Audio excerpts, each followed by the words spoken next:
निःशुल्क और अनबारी शिक्षा के अधिकार के तहत विद्यालय किसी भी प्रकार का हो, प्राइवेट या सरकारी, सभी में निःशुल्क शिक्षा का प्रावधान किया गया है।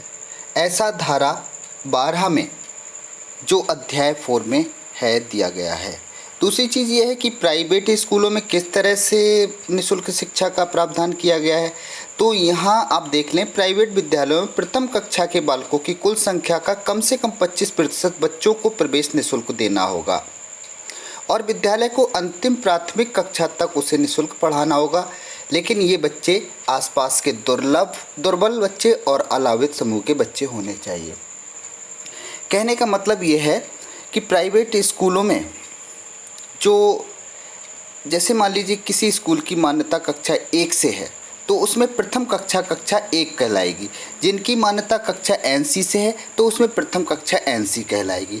तो इनमें मान लीजिए आपके पास वहाँ पर 40 बच्चे हैं उस क्लास में, तो 40 का 25% 10 बच्चे हो गए। तो 10 बच्चों को निःशुल्क पढ़ाना ये विद्यालय की जिम्मेदारी बनती है।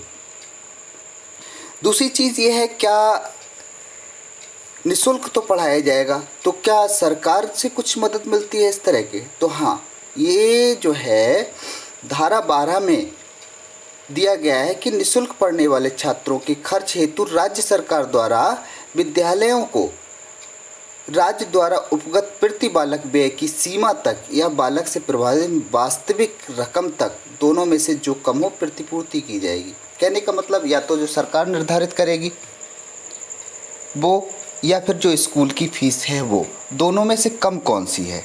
जो कम है वो सरकार उतना पैसा विद्यालय को प्रदान कर देती है। लेकिन ये प्रतिपूर्ति उन विद्यालयों को नहीं दी जाएगी जिन्होंने सरकार से किसी तरह की निधि या आर्थिक सहयोग लिया है। तो यहाँ पर एक चीज़ और देखने को मिलती है कि जैसे हम विधायक निधि लेते हैं, सांसद निधि लेते हैं, या फिर किसी और तरह से सहयोग ले लेते हैं, कोई भूमि वगैरह ले लेते हैं विद्यालय चलाने के लिए।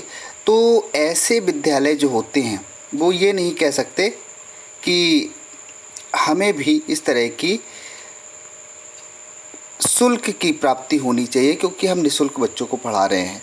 सरकार का मानना है नियम के अकॉर्डिंग कि ऐसे लोग पहले ही एक तरह से मदद ले चुके हैं और अब उन्हें दोबारा से मदद देने की कोई आवश्यकता नहीं है।